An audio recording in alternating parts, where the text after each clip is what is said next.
Okay, so what we have here is a 1981 Honda CB100N, and just kind of give it kind of a moped context because, you know, if you're watching this channel, you're probably into mopeds.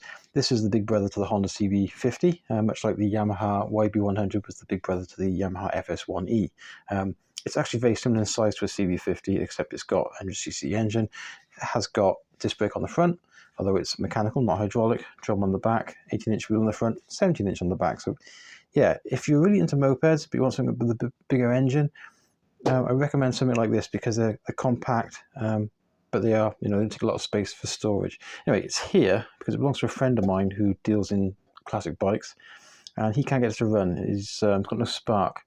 He's already changed the battery, points and condenser because this is a pre-CDI model, being 1981. But I think that's the least of his problems. It's actually got a fuel leak at the tap, and the fuel smells really bad. It's stale. I'm surprised you can't smell it from where you are. Anyway, I've done some pre-diagnostic checks. It's got compression.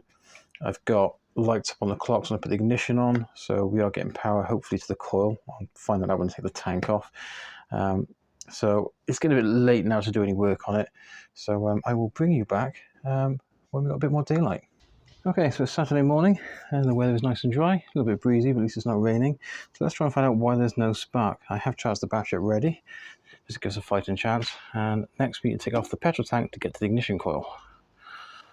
This bolt was already loose. I must admit, it doesn't smell that badly of petrol this morning. We disconnected the pipe. There's not a lot of fuel in there either. Which is a good thing because I have to change the tap because it's leaking. So when you're checking ignition systems, particularly coil-based ones, it pays to be methodical. So first of all I do is make sure I've got power, the ignition switch. Neutral light is on. This black wire is the feed down from the switch to the ignition coil. So if I put earth onto the battery there, that is got a red cap in it, shouldn't be, it should be black. 6.12 volts, so you've definitely got power coming down. So we no longer need that switched on. Now we need to check the primary and secondary windings in the ignition coil. Let's just disconnect the coil. So let's take out a circuit.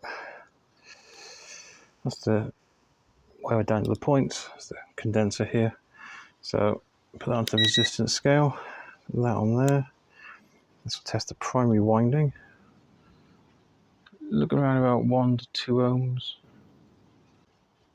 1.6 ohms. There we go. And do the same thing again. The secondary winding on the HT lead. Can't actually disconnect the lead from the coil on this one because it's molded in, but I can disconnect the cap because these have a reading of their own. Oh, this is a 5 kilo ohm one, so this was actually kind of increased whatever the winding is by 5k if we tested it from that point. I want to test it from that point, so we want to test the coil. Right.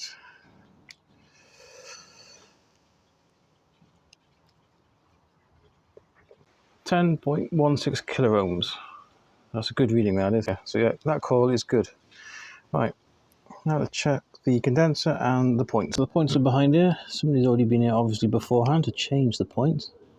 So they struggled with it because there's cut marks on the aluminium there while they've used something to put a slot in the top of the screw heads. Saved me the bother. It's not pretty though. I suppose you could just replace the screws. Right, I'm going to have to do the same now for the cover on the alternator down here, and these have been really chewed up. Might have to take the whole thing off, I don't know.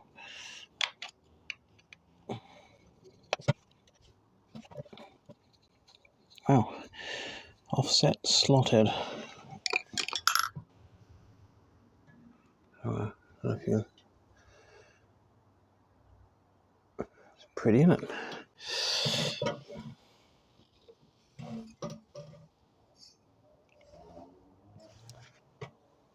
Well, that was lucky because this has actually got oil in it, which means by taking that off, I don't have to drain the oil out. I can get a sock on there now to turn the engine over and check the points are working. So I've got my multimeter up here set on continuity. And the idea is that when I turn the engine over, given this 40mm bolt here, it gets to the point where the spark should occur. The gap there. These two contacts should touch. It should make a sound like that. Let's try and turn it over. So I'll put that there on the wire feeding the points from this side of the circuit. It's a really big gap.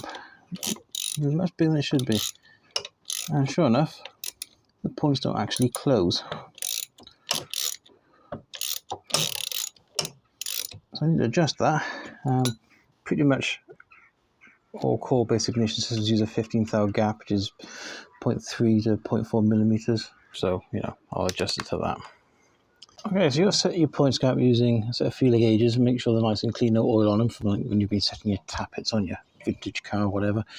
There are timing marks on the flywheel here on the generator, as well on the stator plate here. There's one there that lines up with one on the casting, and you've got a T and an F down here, T being top dead center, F being fire. It rotates anti-clockwise, so fire comes first and then top dead center. Got to rotate this twice, remember, because this is a 4-stroke, not a 2-stroke. So if you're on the T mark, you adjust up here and it's nowhere near, give it another rotation, full rotation, and you'll find you'll be able to adjust it.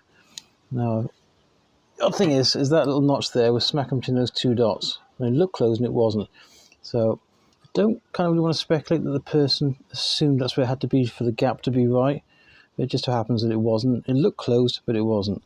And that's actually there for adjusting it. So you slacken it there, just off a little bit, and then slacken that one there, because that's the one that's got the slot in it to rotate it back and forth.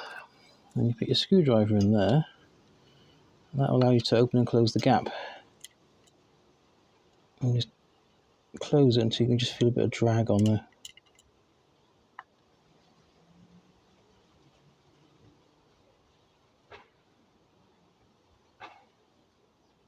That's better.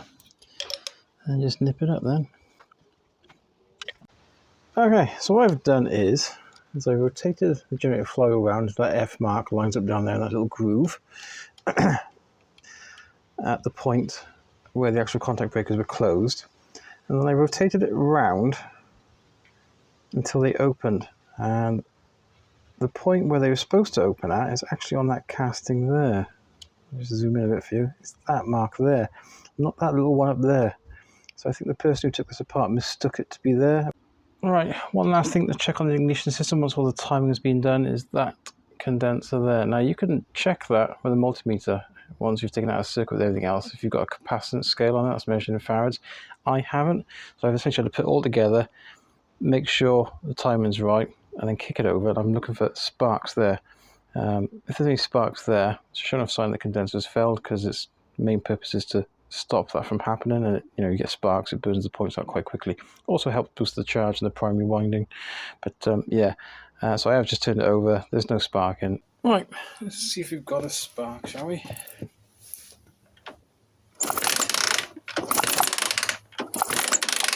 Yes, we do. So next is fuel system, which means taking the carburetor off. Okay, so I took the carburetor off because I want to check the jets before I actually fill it up with petrol. And sure enough, the main jet there, I had a little bit of crap in there, not much. It was the idle jet there, the pilot jet, that was blocked. And the air correction screw there was a little bit dirty. So I've cleaned them all out with compressed air, a bit of carb cleaner. And I'm going to see if it starts like that. If it does, great. If not, it's going to have to have a bit of a bath in the ultrasonic cleaner. So I've primed the carburetor float bowl with petrol, because I don't want to use the tank yet because it still needs cleaning out, and it also needs a new tap fit into it. So let's see if it starts. Ignition on. Choke on.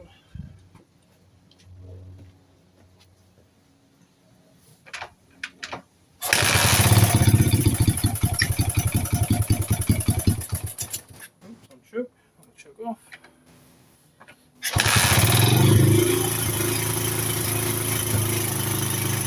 Nice!